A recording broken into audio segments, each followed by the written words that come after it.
El término menos es más en cuidados críticos ha llegado para quedarse y siempre uno se pregunta cuánto de la patología crítica de un paciente se debe a nuestras acciones.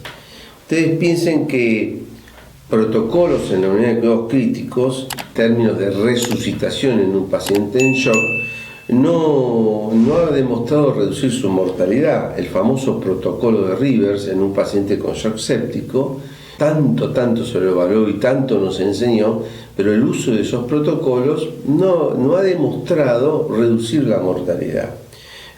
Además se incrementa el uso de vasopresores, puede incrementar los días de internación y costos. La evidencia, ¿qué modificó? ¿Qué conductas nuestras modificó? ¿Qué cosas cambiaron?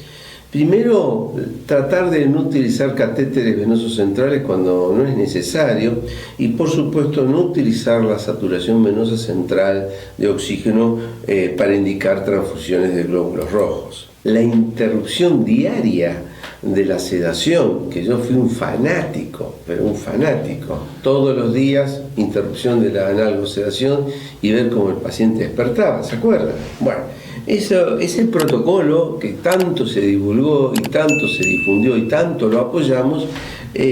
Se ha visto que no reduce los días de ventilación mecánica ni de internación en la unidad de cuidados críticos, pero sí aumenta la carga de enfermería. Entonces hay que plantearse dentro del equipo de cada uno de ustedes si es conveniente seguir haciéndolo o no. Con respecto al soporte ventilatorio, hay muchísima evidencia, la evidencia ARMA, el famoso trabajo. Ventajas hay de que un sostén más simple, menos agresivo en la ventilación mecánica en el distrés moderado severo va a tener una mejor performance el paciente.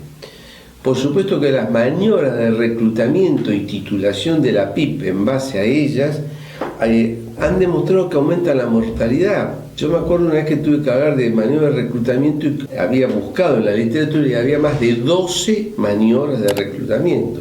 Evidentemente cuando hay tantas maniobras es porque ninguna del todo servía, pero uno no tenía ni la autoridad ni se imaginaba poder realizar un trabajo como se realizaron, en donde se demostró que la maniobra de reclutamiento y la titulación de la PIP, según ellas, aumenta la mortalidad.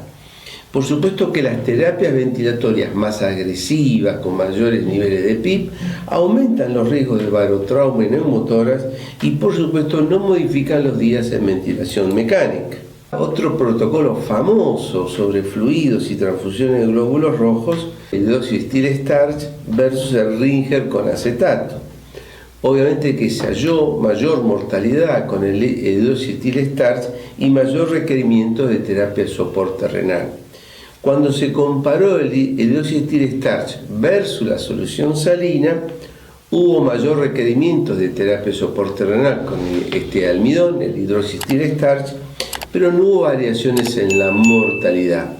Fíjense que hubo muchísima presión de la industria para que utilizáramos estos almidones sintéticos. Por suerte eran tan caros que muchos de nosotros prácticamente no los pudimos usar.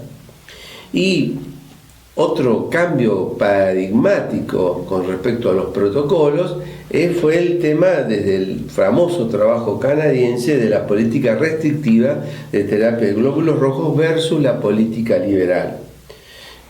Los primeros trabajos se utilizaron poblaciones mixtas y después se hicieron en otras poblaciones y demostraron que es conveniente restringir el uso de las terapias, es decir, de la transfusión de glóbulos rojos y no dar graciosamente.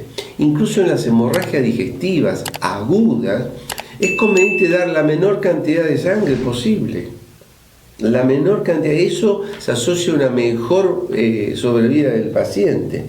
Y los pacientes sometidos a cirugía cardiovascular tienen los mismos efectos. A menor transfusión de glóbulos rojos tienen mayor sobrevida. ¿Cuál sería el futuro? Porque los protocolos son una buena hoja de ruta para que el equipo se siente a discutirlo, pensemos en acciones conjuntas, qué vamos a hacer con tal o cualquier cosa, u otra, si pasa tal otra, Pero evidentemente que va a haber un cambio en los diseños en los trabajos de investigación clínica.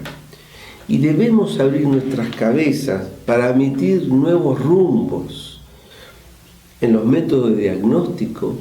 Por eso la ultrasonografía en el paciente crítico, nosotros humildemente creemos que es una herramienta indispensable al lado de la cama del paciente, no solamente para intentar de llegar a un diagnóstico, sino fundamentalmente entender la fisiopatología del paciente crítico.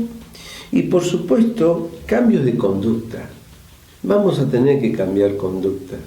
Es decir, no hay que aferrarse a esa idea de que a nosotros con esto nos va bien. Eso es bastante frecuente escucharlo. O no querer cambiar porque, claro, salimos de nuestra zona de confort. Hasta la próxima cápsula y espero haber sido útil.